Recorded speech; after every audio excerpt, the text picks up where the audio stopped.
السلام عليكم. معكم كرم من قناة جيمرية. أبسط وأسهل طريقة لتصميم صور التخريبات على تيك توك أونلاين بدون برامج، مجرد أنك تتصفح الموقع وتبدي تصمم صورك بطريقة جدا سهلة. أول شيء خليني أسد هذه النافذة، أفتح نافذة جديدة ونسد هذه. تيجي تروح على البحث مال جوجل، تكتب جيمرية أو هو نفس اسم القناة، بعد تروح سيرش، تدخل على أول موقع يطلع لك اللي هو هذا. طبعا عندنا هنا بالموقع أكو أشياء تريد تتصفحها أو لا، براحتك أنت. هنا عندنا مودات، طريقة التثبيت والاشتراك وإلى آخره. احنا اللي يهمنا ديزاين كرافت اللي هو هذا لتصميم الصور. فتجي تدخل من فوق، بعدها تكبر نافذة التحرير هذه أو التعديل، تجي تفتح قائمة الأدوات هنا. طبعا الصفحة متوفرة باللغتين العربية والإنجليزية، فلما تحول للعربية تضغط على هذا الزر هنا تغير اللغة للعربية. طيب أول شيء عندنا إضافة صورة بهذه العناصر، إضافة صورة، إضافة نص، الأشكال الهندسية مثل مربع، دائرة أو خط، وإضافة إطار، وخصائص الأشياء تكون من هذه النافذة. خلينا أول شيء نبلش بإضافة نص، لأن هذا شوي يكون معقد أكثر من إضافة صورة. فلو فرضنا عندك التخريبات أنت نصوص، يعني مو صور، يعني مثلا عندك مود مثلا GTA العادي، نصوص وصور هدايا. خلينا نبلش بهذه.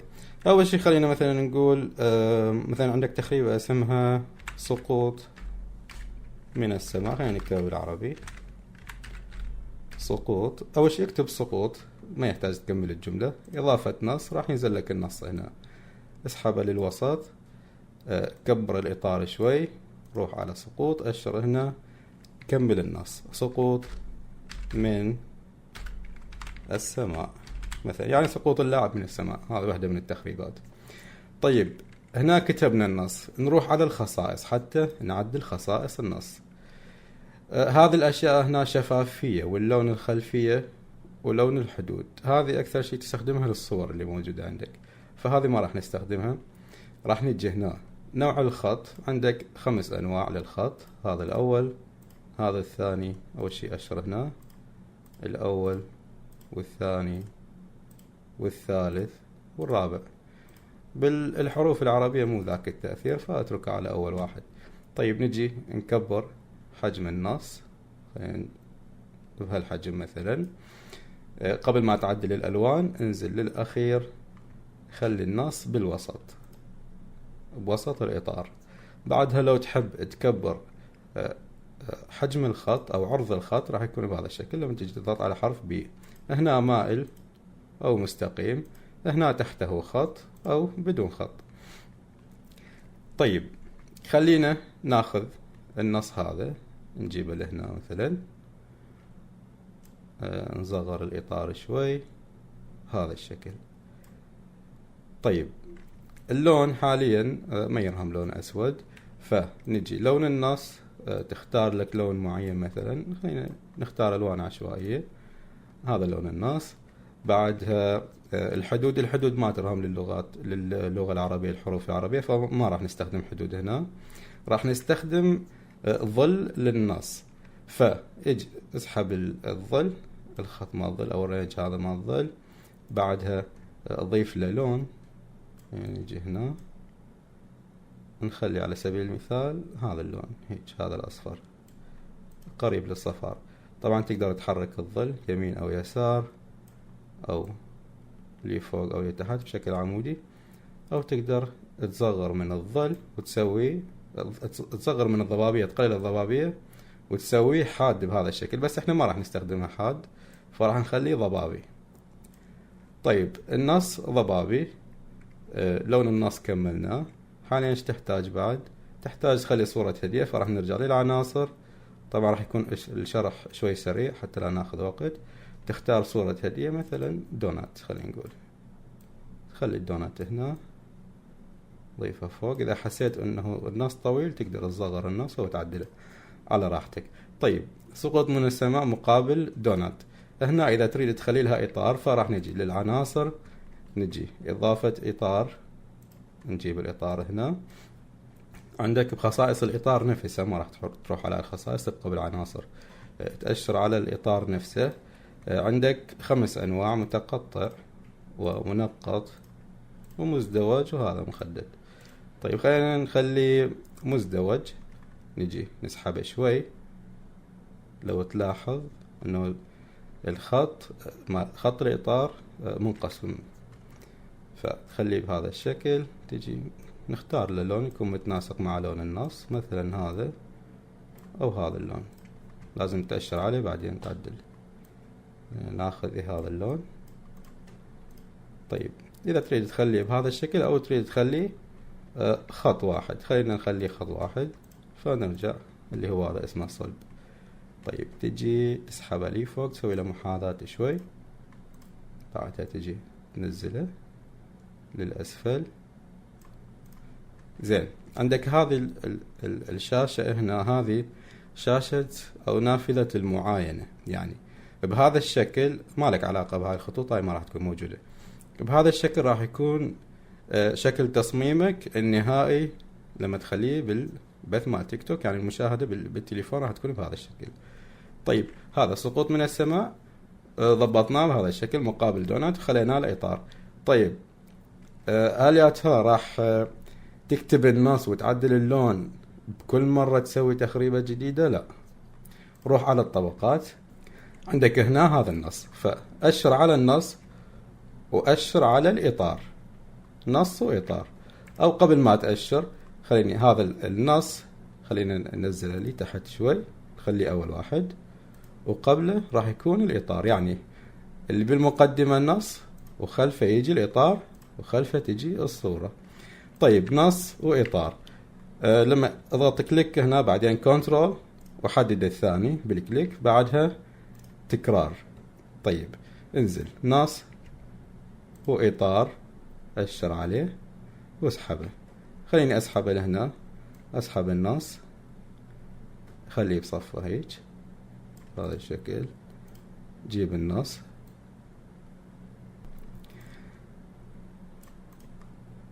هسه احنا نحتاج نعدل النص، فراح نجي ندخل على النص، خلينا نسوي select all، مثلا قتل اللاعب، مثلا قتل اللاعب. رجع النص هنا او الإطار،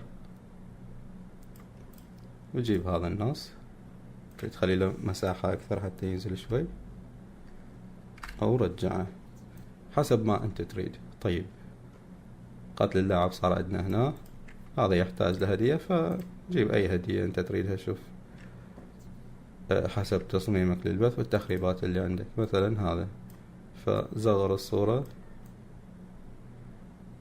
وعلى هذا الأساس تقدر تكرر البقية لحد ما ينتهي تصميمك. طيب خلينا نشوف بعد نسوي له تصدير. عندنا هنا تصدير PNG يعني كصورة، فتجي تصدير، راح تنحفظ عندك، افتح الصورة، تشوف شكل التصميم راح يكون عندك الشكل النهائي بهذا الشكل. هنا سقوط من السماء، هنا قتل اللاعب، بس انت لازم تسوي له محاذاة تضبط شوية تصميمك.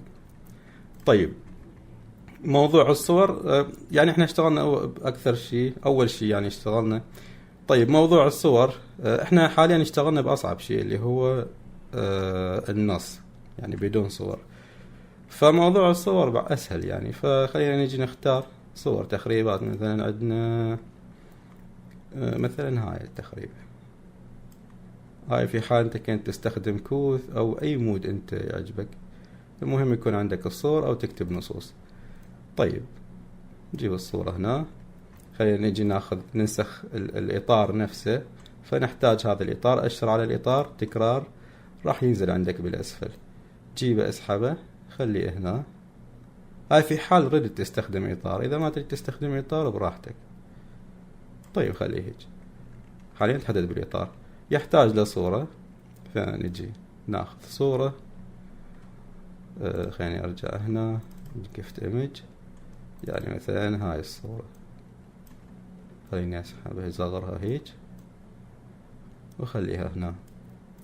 طيب فينجر هارت راح ينزل لك سيارة. طيب تريد تحدد انت كم سيارة، فلو تريد تستخدم نفس النص بنفس التصميم مثل ما قلنا انسخ بس النص هذا. فخلينا نجي ننسخ هذا النص، تكرار راح ينزل عندك بالأسفل، أشر عليه واسحبه من هذه.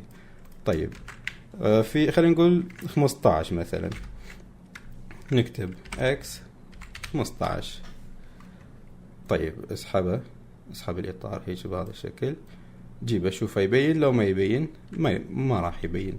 لو تلاحظ انه ما يبين بالصورة لان عندك صورة ملونة، فراح تأشر على النص، ترجع على الخصائص، غير اللون، او اذا ما تريد تغير اللون ضيف له حدود للنص. لو تيجي تسحبه هيك شوف بين عندك. عندك الظل، خلينا نأشر عليه الظل او الضبابية هذه، تقدر تضيف له ضبابية شوي اسود او تخيله ابيض او احمر او اي لون انت، المهم يكون مميز يعني يبين. تقدر تخليله خط. طيب خلينا نسوي له اكسبورت او تصدير PNG نشيكه.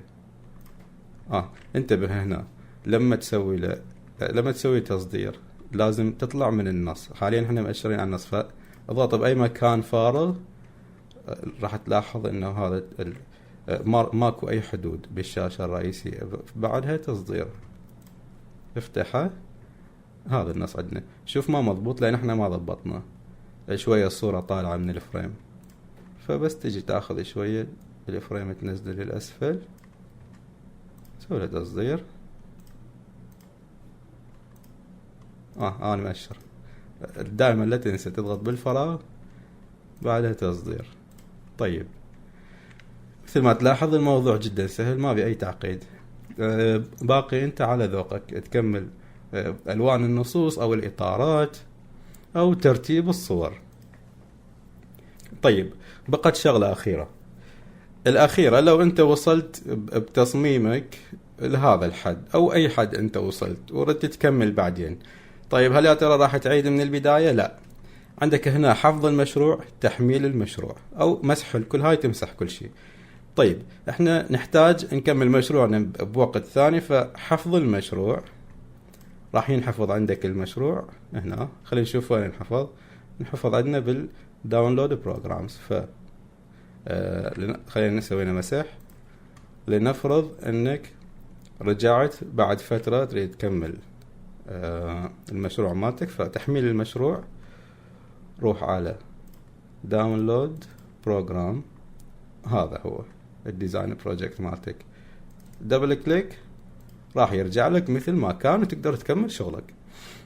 طبعا بالمناسبة كل شغلك على المشروع من رفع صور او حفظ مشروع او تحميل مشروع كله راح يكون على جهازك الخاص، يعني ما راح يكون عندك لا داونلود ولا ابلود ولا اي استهلاك للبيانات نهائيا، مجرد انك بس تدخل لهذه الصفحة.